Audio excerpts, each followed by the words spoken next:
Hello everyone, this is Akansh Suman here. Now we are going to start the discussion on the first topic, that is piston motion.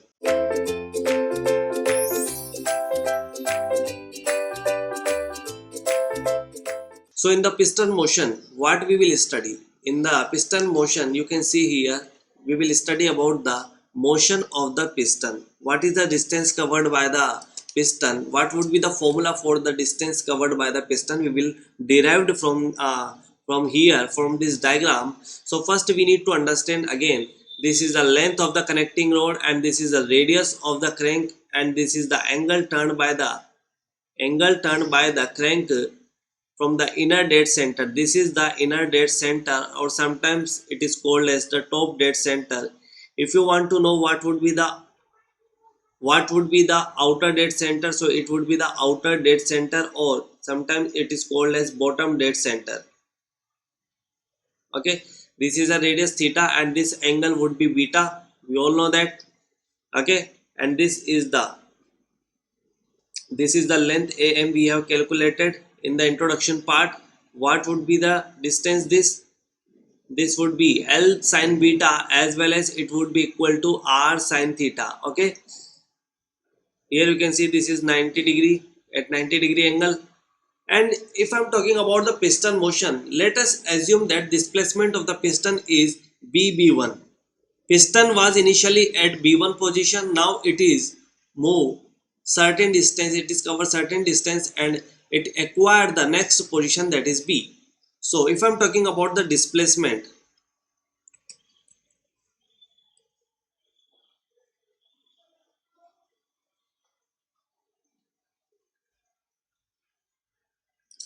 so if I'm talking about the displacement, it would be equal to B1 B, B1 B. Okay, now we have assumed it as O. So if I'm talking about B1 B, what would be the distance? It would be B1O minus BO, B1O minus BO. See here, if I'm talking about B1, when the piston was initially at B1 position, the length that means the connecting rod and the radius of the crank, that means the crank and the connecting rod both are like that. Here you can see both will be in a horizontal line. Okay, if you are not able to understand, let me explain you. This is the when the B1 and when the piston was at B1 position, this is connecting rod and this would be the crank. Okay, this is the condition when the piston was at B1 position. Okay, so both are in horizontal, both lie horizontally. Okay, so it is L and it is R. So if you calculate the length of B1O, that would comes out to be L plus R. That is what I am going to explain you, that is L plus R. Because when the piston was initially B1 position, at the B1 position L and R both will lie horizontally. That means the total length of B1O would be L plus R. Okay, minus BO. We have to calculate this length BO. You can see here, when you calculate the BO, it would be equal to BM plus MO. Yes or no? I can write BM plus MO. Bm plus Mo. Okay, so here you can see this is L plus R minus what is Bm. If you consider this triangle AMB, if you consider AMB triangle, the Bm, here I am writing that triangle AMB, in the triangle AMB, Bm is equal to L sin beta, L cos beta, L cos beta, and in a triangle, AMO, in a triangle AMO, OM is equal to R cos beta. Yes or no? You need to understand it carefully, because in the numerical question this diagram is used again and again. R cos theta. Okay, this is R cos theta. So Bm is, either you can write M or Om, the thing is same. Bm is nothing but L cos beta plus Om or Mo is R cos of theta. You must have to be careful about angle. Don't put here R cos beta, here L cos theta. Okay, remember this. So this is the displacement of the piston. If you calculate it more, you can see here there is angle beta, which can be converted into theta. Okay, and we have derived, however we have derived the formula of cos beta directly. But if you are not able to recognize what will be the formula of the cos beta that we have calculated in the introduction part, so you can apply the L sin beta is equal to r cos theta, r sin theta concept. Again you can apply the similar concept. From here you can calculate the cos beta, that would be equal to 1 minus sin square beta. So I can write directly, that is 1 minus sin square theta upon n square. That is the directly we have calculated using these equations. Okay, now you just have to put the value of cos beta into the equations and you will get the value of, if I denote this is displacement as x, if I denote this is displacement as x, this is a piston displacement denoted as x. So here x you can apply that r plus L minus L under root of 1 minus sin square theta. You can write L as, we all know that n is equal to L upon R.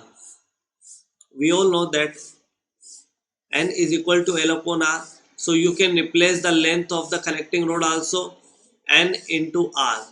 Okay, so here that would be L cos beta means n multiply R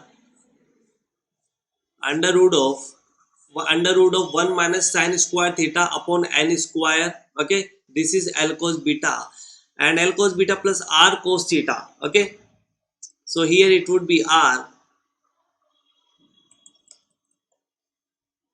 that would be R cos theta. Now here you can see that there is a complete displacement of the piston would be R plus L minus bracket in bracket there will be nr under root of 1 minus sin square theta upon n square plus R cos theta.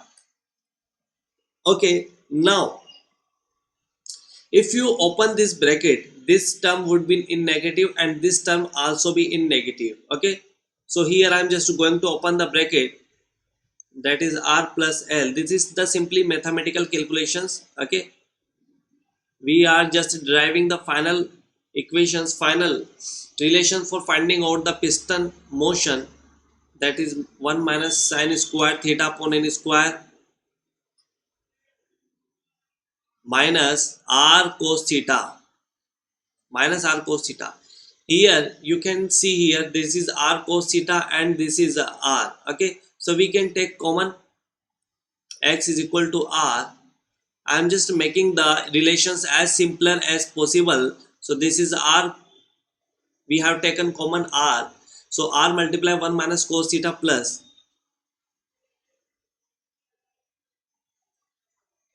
and you can also replace the value of connecting rod length L is equal to NR.